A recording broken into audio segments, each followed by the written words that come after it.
welcome back to iPropertyRadio with myself, Carol Tallon. You can contact us on social media at iPropertyRadio or email hello@iPropertyRadio.com. In the Proptech Hot Seat today, we have Jeremy Sparrow, CEO, and David Fullerton, Head of Sales of Captigo. And we're going to learn all about Captigo as one of the exciting PropTech providers in the marketplace right now, perhaps potentially with an eye on the Irish marketplace. So, Jeremy, we'll start with you. You're very welcome to the show. Well, thank you for having us. And so, Jeremy, I mentioned there that you are the CEO, but you were formerly the chair of Captigo. So you might just talk us through what is Captigo and what is the offering?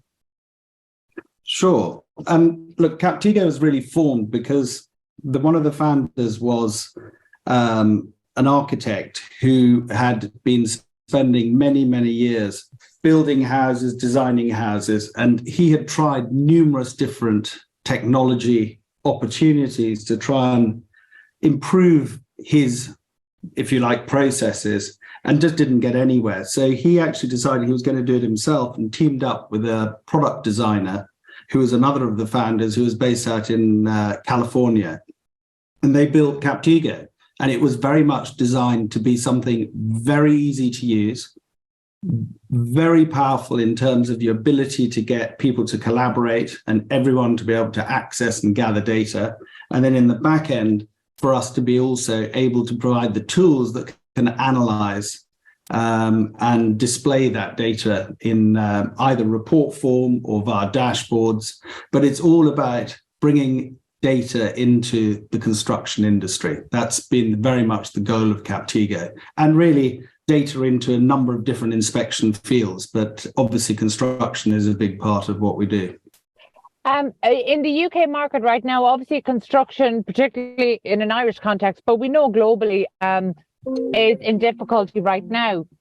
How are you finding the marketplace there, or how are your clients finding the marketplace? Are they in a position that they can resource investing in new technologies?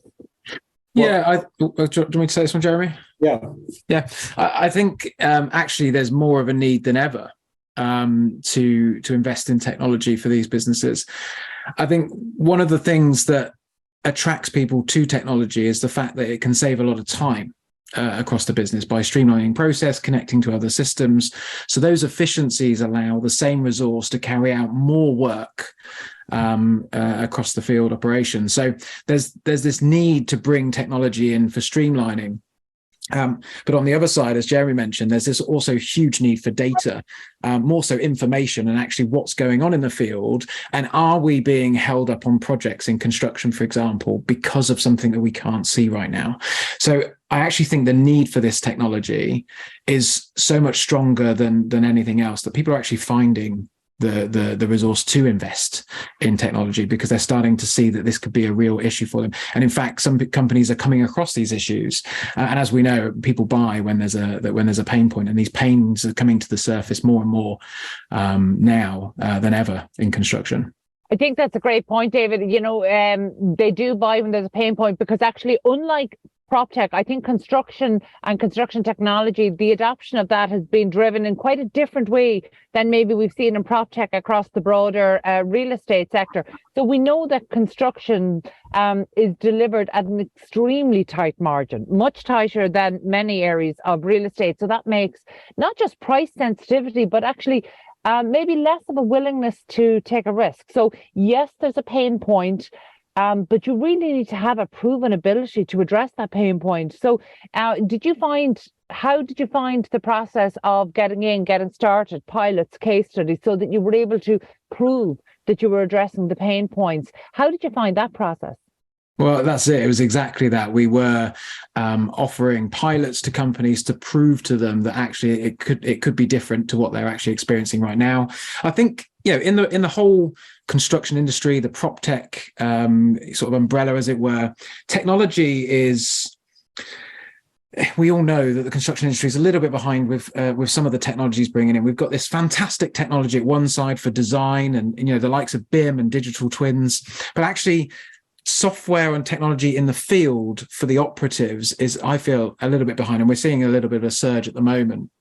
So most of them are a little bit apprehensive about going and using technology because they've tried and failed possibly in the past, or they've tried to build their own to their exact specification and it failed before. So I think there is a little bit of a, like I said, an apprehension to use technology. So it's about showing the companies within these industries that there is a better way. And I think that challenge of showing people that we can engage anyone in the field, no matter what tech ability, kind of knocks down some of those barriers, because actually this can be a really easy thing to adopt. It just requires the need and the want to do it. And actually the tech is really simple for the user to use. So actually showing that ability to be able to get anyone to use it has knocked down some of those barriers. And then they're kind of full hog with wanting to use it. So yeah, by going in, demonstrating it in the field, we actually are quite hands-on. Although we work in a remote sense, I'll visit a construction site, or I'll visit a surveyor across the country to actually sit down with them and show them that it can be an easy thing for them to do. So that's kind of how we approach that in the early days. Very good. I know when we were looking at kind of emerging construction technologies back in the middle of the last decade, there were so many good standalone solutions. And really, I think what we've learned now, 7, almost 8 years on, is that integration is the name of the game. So people don't want to feel like they have invested in technology unwisely in the past. So actually, it's always a case of, I always think of improv. Improv is always about never saying no. It's yes and. And I think actually that's really good for construction technology providers. You can't say no to what's already being invested in. You have to say yes and. Look at what's there at the moment and see, how can we integrate this? How can we build on this? Because part of it is financially driven, but a huge part of it is an unwillingness to accept that investment was made unwisely. Or not only that, but actually we need companies to be able to innovate, but we also need them to be able to test and experiment. And actually, if they're penalised for making a decision that didn't turn out to be correct, then they won't do that again. So actually, we can't penalise people for adopting new technologies that don't work exactly right, but we do need to lessen the number of times that happens. So in terms of integrations, how important a factor was that for your clients? Jeremy, do you want to take this one? Well, it's obviously very, very critical. And one of the things that, when we set out with Captigo was we were very, very conscious. We don't want to be the master of all things, right? So there are very good project management systems, and billions of dollars have been spent from enormous names that are household names. We don't want to compete or reinvent the wheel. What we want to do is just find the piece that we know we can deliver better than anyone else and integrate that into the various systems. So be it into their project management systems, whatever it is, we can utilize and plug into it. And again, all we're trying to do is simplify the ability to gather that data and get it into whatever project management tools you want to use. And then we can actually work with those companies. And we have a very extensive customer success team that will work with those businesses to layer on top of that a lot of analytical tools as well that we can help them integrate or build for them. Very good. And then, but in terms of, I love the idea of understanding what it is that you do well and really doubling down on that. So in terms of, say, the case studies where clients have had the most success, what are the areas that you have honed in on? In terms of success, as Jeremy mentioned, our ability to connect to other systems has been one of our superpowers. I think for future-proofing technology, if somebody's going to make the investment decision to buy more technology, it has to be for the long run, right? We don't want to be tripping over software every year. So the ability to connect to other systems has been a huge selling point for Captigo, and we have focused on that ability to be able to give companies a way of engaging everybody in the field to collect better data for their system, because a system is only as good as the input, right? You've got a CRM system, a project management system. They are only as good as the data that you put in. So we're that kind of missing link there. So we have doubled down on being that missing link for those companies. But there are a lot of users of Captigo that use Captigo as a standalone platform as well, because actually it's very powerful in its own right for collecting data and being able to put that into different forms of reporting. So we take a very different approach to the whole data collection reporting process, whereas typical apps kind of collect to put in a PDF or to report it. We actually enable people to collect data and then run reports from it. So that's a very significant difference. So those kind of two use cases have really differentiated us. And that's kind of what we're looking at, is the ability to connect in to the wider system, but also not ignoring those that can use Captigo in its own right and actually experience the power of the platform. Yeah, I think you've hit the nail on the head there in terms of any system is only as good as the quality of data that's going in. And I think, we've all become quite used to the cliche of rubbish in, rubbish out. But actually, I think that while I welcome the absolute focus on improving the data that's being collected and the quality of that data, I don't know if I'm fully convinced that main contractors are using the insights. Are they using that data to gather insights? So they're running reports. Do they understand why they're running reports? Are they using that to feed into program? Are they using it to learn and build on for the next project in terms of influencing tenders and pricing and pre-quals? I think our understanding of data has definitely evolved, and that's great. I don't think we're at anywhere close to hitting the potential of what can be achieved in terms of outcomes. And I'm wondering where is the next area that we need to focus on? Is it on, now that companies understand the power of data, is it actually teaching them how to use it really well for commercial success? Yeah, you're right. And a lot of companies also, go on. No, I was just going to say, I think, life cases are quite often good examples of how it works rather than talking in the abstract. So in Denmark, we had a construction business, and they had used Captigo throughout the build process. And what they have found out that they were getting a lot of cracks in the buildings after a sort of 1 or 2 years.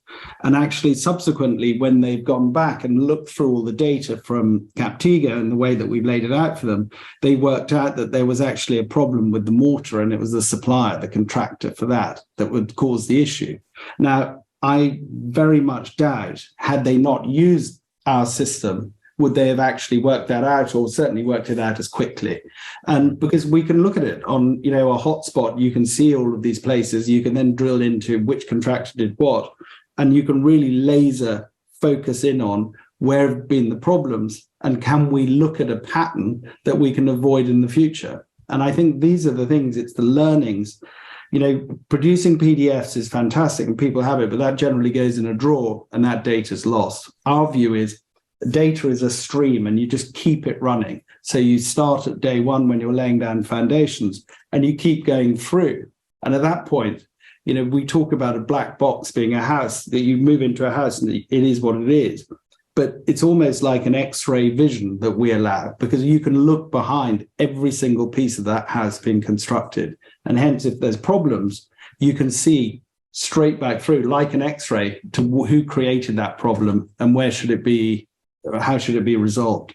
I feel like there's so much we could delve into there, but there's something I'm quite curious about, and I'm conscious of the time that we have available to us this morning. So if we can maybe step outside of Captigo for a moment.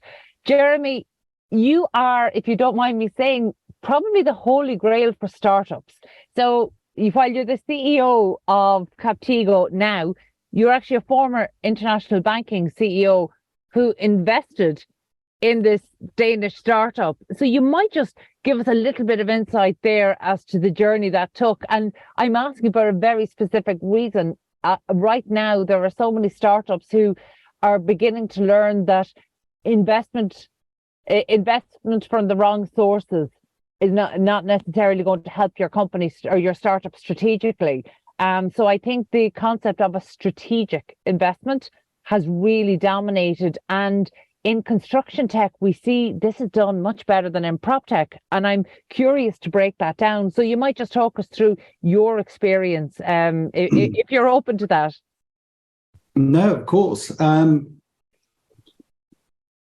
just trying to think. I mean, the way I would come at it was, I was advising a very large business out of California, and the founder and CEO had mentioned Captigo, saying that in his view, here was a very transformational business. These were three founders that were exceptional in each of the things they did, but frankly, they were not desperately commercial. And they certainly weren't very good at raising money. And that's very often true for really, geniuses in technology, design, etc. Why should they be good at raising money?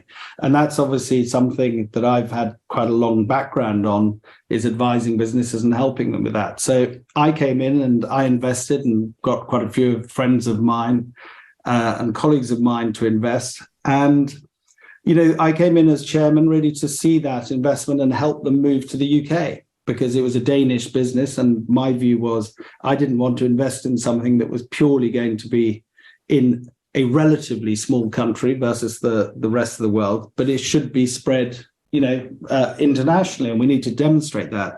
So I helped bring it into the UK, and we hired a number of different people here in the UK. And after about 9 months, the founders actually said, look, would I step up and be CEO of the business? Because we've obviously got further ambitions and obviously other fundraising opportunities as we go forward. So it was quite a difficult decision for me, because it was a very big difference from being a chairman looking down on a business and giving advice to actually 24 hours a day operating a business. And so I had a very long, hard think about it, and then said, yeah, I think it would be very exciting. And it's purely based off the basis that I've seen hundreds of different opportunities in this space come available. And this one just absolutely leapt out as a standout opportunity, and something that is so scalable and so relevant around the world, because our view is data is going to dominate everything going forward. Those that can use that data, collaborate, help businesses collaborate and present that are going to win. So for me, it was a very obvious decision, and I'm delighted to say the business has been growing exceptionally fast. So it's onwards and upwards, and I think our next challenge will be looking very much towards the States as an opportunity. Yeah, that's so interesting. I think many of people within the Proptech and construction tech startup ecosystem will be really interested to hear that. And I'm going to push you for one final thing, because I know this is a question that comes up when we run startup panels with mentors, and that is, if you had to rate in order of, I don't know, do I want to say attractiveness or what you think is a priority? Is it the founder team? Is it the technology, or is it the concept and idea? Can you rate them? Or is it something else? I think if I was to have a go at that, I think in any startup, if you are going to be investing or looking at the success of it, it is down to the personalities. So you have to have the core skills and determination to succeed in something that's tough, right? Any startup, it's tough, and you're going to get knocks, and it's how quickly you pick yourself up and run again. So I think team is very, very important. Concept clearly is what brings a team together. So it has to be, and I can't remember the third one, apologies. The third one, sorry, we had talked about the concept and the technology, so the IP that the company has developed. Yeah, I mean, I think personalities is the key. So if you're ranking it, I would have personalities, and then concept would obviously be close behind that. But you can have a very, very good concept. If you don't have the team that can deliver it and the skill set, it just stays as a concept. I think it is so interesting that of the three priorities, you actually forgot the IP and the technology, and yet so many startups think that's the most important. And yet, when it came to judging this, that was the one you forgot. So that just shows the importance of the personalities driving the concept. So that's so interesting to hear. Thank you so much for that. And I suppose before we wrap up, David, I'm really interested, because I know you're at the coalface there speaking to your clients. How are they feeling about, I suppose really, in the long term, I'm interested, how are they feeling about the next 5 to 10 years? But I suppose as a matter of priority, how are they feeling about the next 12 months? Yeah, I think there's some excitement around in the industry. I talk to a lot of innovators. So I work across construction, insurance, housing associations, anything from actually constructing the properties to monitoring them and surveying them for, disrepair, damp, mold, etc. So these are quite archaic industries, and they're very kind of no, I wouldn't say behind, because that's not fair for an industry to say it's behind completely, but actually from a technology perspective, they're big ships to steer. Yeah, so you can't just bring in new technologies left, right, and center. There's some considerations to make in some of these larger organizations. But what I'm finding popping up in all of these different things is innovators, people within departments that go, I've seen this technology and this could change the way that we do things for our customers. This could change the way that we do things for health and safety. This could change. And these innovators are actually, finding things like Captigo and then bringing them to the business and kind of banging the drum and saying, no, we need to innovate. We all hear stories of, innovate or die as a business, the blockbuster Netflix story that everybody knows. So these innovators are the ones driving it. So I think there's some excitement out there amongst people, but you're always going to get this adoption curve, right? So you've got the early innovators, the early adopters, and then obviously the late majority and laggards. So I am seeing more and more of that early majority come through in the discussion. So I think the next year is going to be a really interesting one. We have unfortunate news in these industries that sparks action, unfortunate things like Grenfell Tower, the more recent, damp and mold case. And these are the things, unfortunately, that do drive change within the industry. But I think that it's about time now that the change happens, and being able to get our hands on more data and information to make better decisions for a more safer and better, built environment. So I am seeing some excitement come through now, mixed with a little bit of we need to do this now. So yeah. I think it's the right mix of feelings out there. No, I think that's great. And I think you've been very diplomatic in your description of where the industry is in terms of tech adoption. To be honest, I would probably be a little more critical or perhaps honest and say to the industry, yes, there are some leaders, but actually the gap between those who are driving adoption and those who are not is widening. And quite frankly, I'd be very concerned about those who are at the wrong side of that gap. I think they're making it very difficult for themselves to survive over the next couple of years. And they're making, I think the chances of catching up get more and more slight as the gap widens.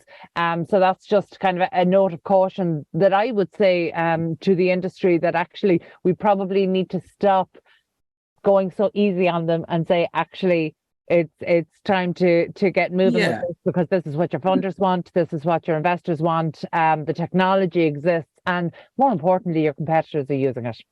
I do see them trying to get tech, but they get it wrong, because what they think they need and what they actually need is often not the same thing. And I see requests for proposals of saying, can you build, or can you give us this? Or have you got this? Can it do this? Can it do that? And it's always this old way of thinking. And it's kind of like trying to digitalize the current process as opposed to looking at new ways. So I don't think it's necessarily the adoption of tech. I think it's being innovative in general about new ways of doing things and actually placing importance on things like consistent, good quality data and not just tech for tech's sake. So I do see a lot of people using tech. So when I say not so much behind, they are trying to get tech. I just think that they're looking at it in the wrong way in terms of what type of tech that they use. We've got this, designing buildings and being able to do digital twins is fantastic. But then we can't get data from the field from a ground worker or like, and so that's where Captigo fits in, is it's kind of flipped the script there and actually making it really easy to get good, consistent quality data from the field into these systems and actually doing it in a slightly different way to what's been done for many, many years. So Carol, I'd just like to add to that I think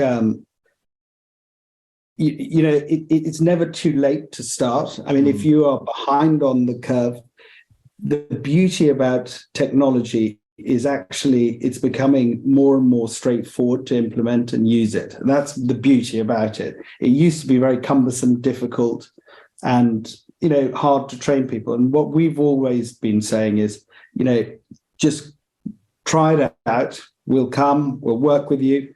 No one has to do anything. You try it, see if it works for you. And if it works for you, then we can fully implement it and go forward. But there's no risk to you trying it. Yeah. No, look, I think that is a great way. That's a great way to round off our interview today. There's no risk in trying it. And I would go a little bit further and maybe say to larger companies that you have to build in a certain buffer and allow your innovation team to try things. And that means getting some things wrong and learning from them quickly and moving on to put that learning into action. So thank you so much. Thank you so much to you both. That was Jeremy Sparrow and David Fullerton of Captigo. And that's it from us this week. You can get in touch with the show on social media at iPropertyRadio or email hello@iPropertyRadio.com. My thanks to the Hear Me Roar production team and to Luke Delaney on sound for Dublin South FM. Until next time, thank you for listening.